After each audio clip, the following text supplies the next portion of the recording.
protagonista de la noticia en Panorama 593. Con el entrevistado del día.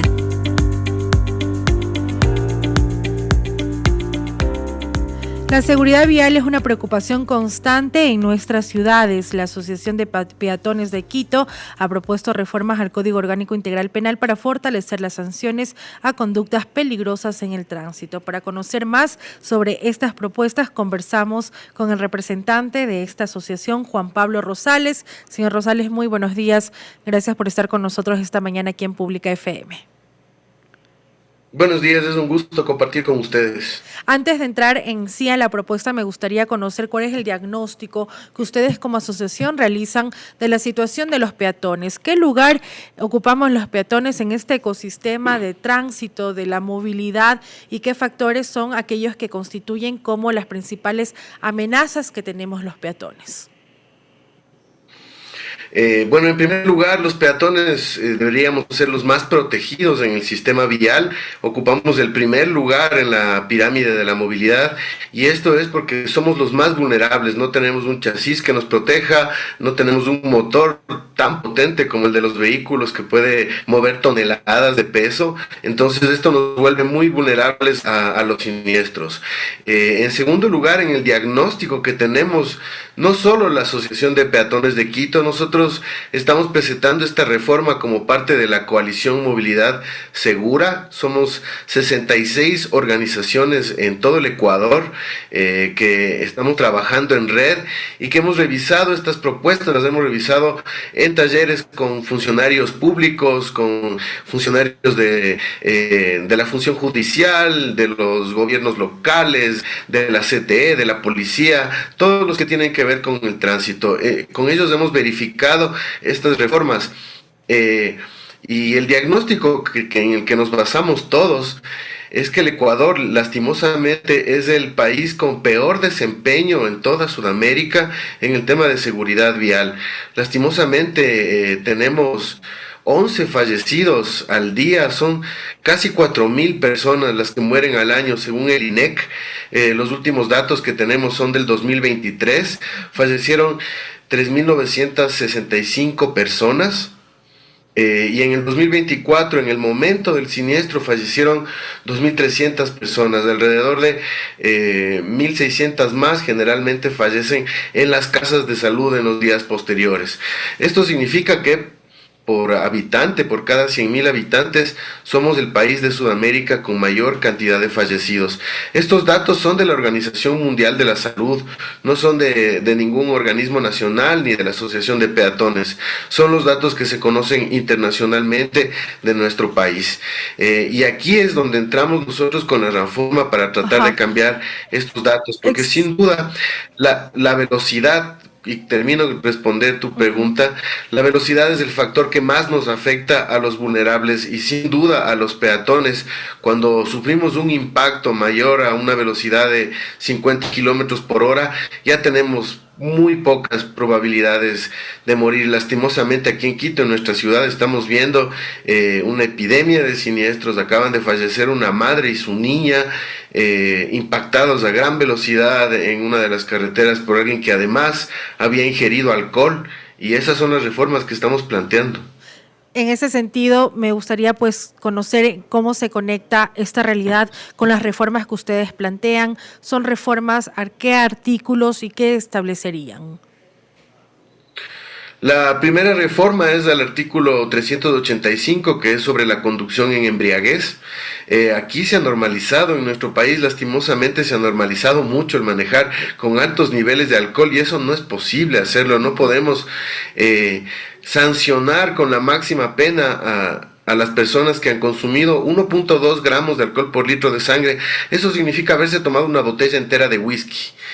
A partir de ese grado de borrachera, uno recibe la máxima sanción en este país. Cuando lo que la Organización Mundial de la Salud, nuestros países vecinos, todo el continente, estipula es que en 0.5 gramos de alcohol ya se debe sancionar con la pena máxima. Esto significa tomarse 2 o 3 cervezas, 2 o 3 copas de vino, ya es bastante como para manejar, porque cuando uno maneja y tiene que reaccionar ante un siniestro, cuando ha bebido ya 3 copas de vino, no tiene la misma capacidad de reacción, se demora mucho más en reaccionar, entonces no alcanza a frenar y el siniestro es mucho más grave. Es decir que actualmente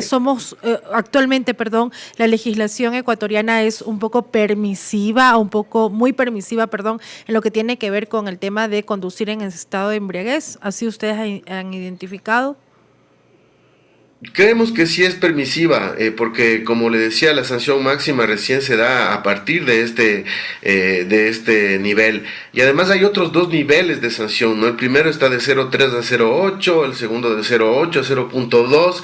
Entonces esta es legislación, este grado tan amplio, imagínense, de 0.3 a 1.2 recién se da la máxima sanción, lo que hace es estimular que la gente no se controle al momento de beber. Nosotros estamos proponiendo una reforma. En primer lugar, además estamos proponiendo 2 categorías, una categoría leve de 0.3 a 0.05 y una categoría grave de 0.5 en adelante. Esto para los conductores que no son profesionales. Para los conductores profesionales, para los conductores que manejan camiones, que manejan buses, que tienen mucha más responsabilidad, estamos proponiendo un límite de 0.1, casi una tolerancia cero, ¿no? Un límite de 0.1 para todo. Que no tengan otro límite, porque ellos son profesionales, tienen mucha más responsabilidad. Sin embargo, en la otra escala nosotros proponemos, y eso también analizando los datos de las contravenciones de tránsito, porque estamos hablando de contravenciones, no de delitos, no cuando ha habido un herido, no cuando ha habido un fallecido. Eso ya es un delito de tránsito, tiene otro tratamiento, otro juzgamiento. Estamos hablando de contravenciones, cuando no ha habido daños graves. Claro. La prisión para contravenciones no está funcionando en el sistema de justicia ecuatoriano. Imagínense, inclusive de las 6,000 personas que fallecieron en estos últimos 2 años, siendo delitos que son más graves, solamente el 10% han sido sancionados, según datos del Consejo de la Judicatura. O sea, hay un alto porcentaje de impunidad alrededor de estos casos.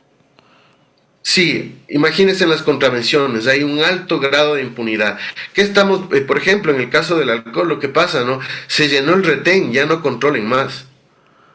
Se deja de hacer controles porque se ha capturado a tantas personas que ya no se puede tener más el retén. ¿Qué proponemos nosotros aquí? Proponemos sanciones más efectivas, sanciones combinadas. En primer lugar, que se retire el vehículo, ¿no?, de la persona mientras se resuelve todo el tema, que no pueda irse manejando. Pero para los casos leves de 0.3 a 0.5, o sea, entre una cerveza y 2 cervezas, hasta 3, digamos, si es que una persona es ya muy grande, muy corpulenta, porque esto también depende del organismo de cada persona, no vayan a la prisión, no tengan una sanción de prisión, tengan una sanción más fuerte en una multa que iría de 1 a 3 salarios mínimos y la pérdida de puntos. Pero lo que estamos introduciendo nosotros en esta reforma, que nos parece crucial, es el tema de la reincidencia, porque no es posible que las personas salen después de un mes de estar presos con el tema del alcohol y a la semana siguiente ya pueden volver a incurrir en la misma pena. Creemos que la reincidencia sí debe tener un especial tratamiento en este tema. Entonces lo que proponemos es que si uno reincide en esta escala baja, ¿no?, de 1 a 2 cervezas, de 1 a 2 copas de vino, ya tenga una pena de prisión, pero con medidas sustitutivas.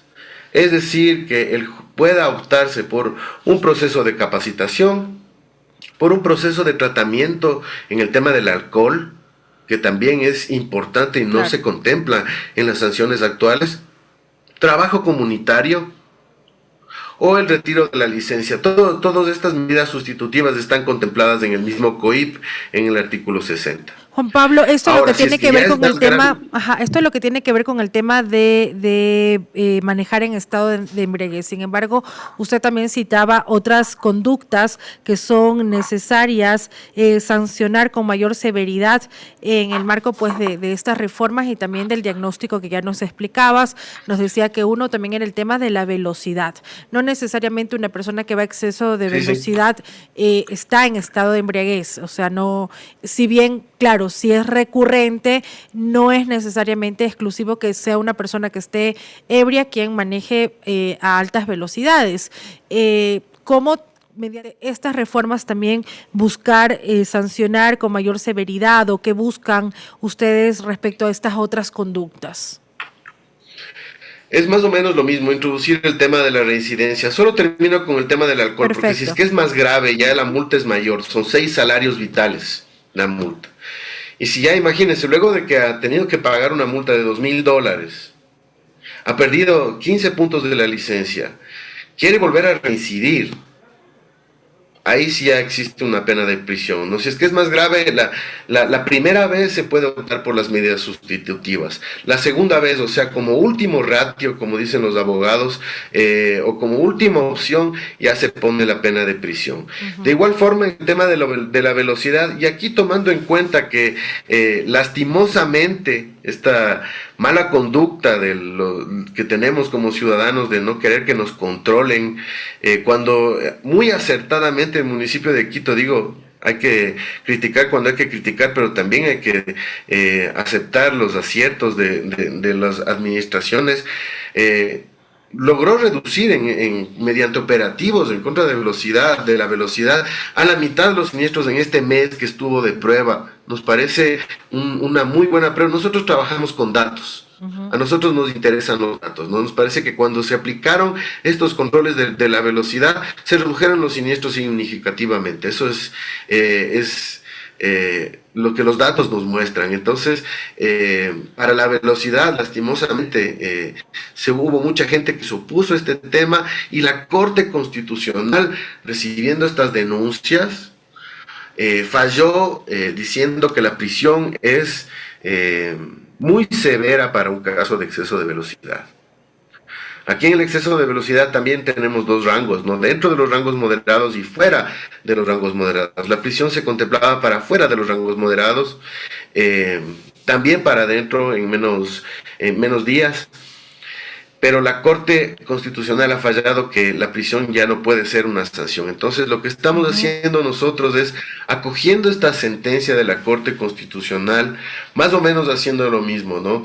Si es que es bajo el rango y la primera vez no hay prisión, hay una multa más fuerte, hay una pérdida importante de puntos. Si se reincide, ya hay una pena de cárcel que puede tener medidas sustitutivas.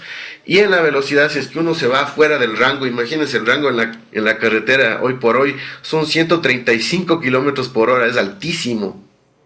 El rango en una avenida perimetral son 100 kilómetros por hora, 60 en vías urbanas. Eso en una vía urbana es muy alto. En una vía urbana 60 kilómetros por hora, no se diga a los peatones que ya si sufren un atropellamiento a esa velocidad, lo más seguro es que fallezcan, pero los mismos conductores son los que ya están poniendo en riesgo su vida. Parece que fuera poco, con los motores tan poderosos que hay ahora, con los vehículos que llegan a 200 kilómetros por hora, 220 kilómetros por hora. Parece que fuera poco, 65, sin embargo, ya puede ser mortal, sobre todo para los niños, que esto es importante, ¿no? Nos parece muy triste que en nuestro país la segunda causa de muerte para los niños sean los siniestros de tránsito. En honor al tiempo, solo sobrepasada. Perdón. En honor al tiempo solamente, y para ya concluir con esta entrevista, me gustaría conocer cuál es el proceso que ustedes van a aplicar para la presentación de las reformas, lo que tiene que ver con el procedimiento que determina la ley que rige la función legislativa. Existen, por supuesto, las leyes de iniciativa ciudadana que deben contar con un respaldo determinado de firmas, por ejemplo. Sin embargo, ¿ustedes cómo van a buscar presentar esta propuesta de reformas? ¿Van a buscar el patrocinio de alguna institución, el patrocinio de algún asambleísta, o ingresará a la Asamblea Nacional como una propuesta de ley de iniciativa ciudadana? Sí, la ley de iniciativa ciudadana tiene mucho más requisitos, entonces nosotros hemos sido patrocinadas, somos hombres y mujeres en la coalición, por la asambleísta Yajaira Urresta. Sin embargo, si bien ella es la persona que está presentando, este es un esfuerzo Ciudadano. multibancada. Ella ha conseguido 62 firmas de apoyo para el proyecto de ley de 7 bancadas distintas. Está ADN, están los socialcristianos, está Construye, está Sociedad Patriótica, están los Independientes, está Pachacuti, está RC. Son 7 distintas vertientes políticas que están unidos en este tema. Entonces, nos parece que ha sido una buena campeona. Sobre todo ha entendido mucho el hecho de que esto tiene que estar por encima de cualquier tema ideológico, por encima de cualquier coincidencia política. Este es un tema ciudadano, es un tema de salvar vidas. Ya fue presentado de esta forma, hoy ha sido socializado también, ya lo conoce la presidencia de la Asamblea. Esto significa que el Comité de Aprobación Legislativo, el CAL, en la próxima sesión tiene que aprobar ya el proyecto para ser conocido por la próxima comisión. Si las comisiones no se están reuniendo en este momento, me parece que ya les queda como una semana al periodo. Entonces, la Comisión de Justicia, en donde iría esta reforma del COIP, además que creemos que no se va a tratar solo esta reforma porque son apenas 3 artículos, seguramente se tratará en un paquete de reformas al COIP. Tenemos que esperar a que se nombre la nueva Comisión de Justicia, pero contamos ya con el apoyo de todos estos legisladores, muchos de ellos van a ser reelegidos para continuar sacando adelante este proceso. Y es importante que este tema pues se ponga a discusión. Muchísimas gracias a Juan Pablo Rosales por acompañarnos esta mañana y hablar sobre esta propuesta que tiene este colectivo, la Asociación de Peatones de Quito. Que tenga un buen día. Gracias por el espacio. Saludos. Y con esta información concluimos hoy Panorama 593. Los invitamos a que ustedes continúen en sintonía de Pública FM. Se viene la mejor programación musical y a partir de las 10 de la mañana a cada hora un microinformativo que lo mantienen a usted siempre informado con lo que ocurre en el país y en el mundo. Que tengan un excelente día. Panorama 593 te conecta con las noticias.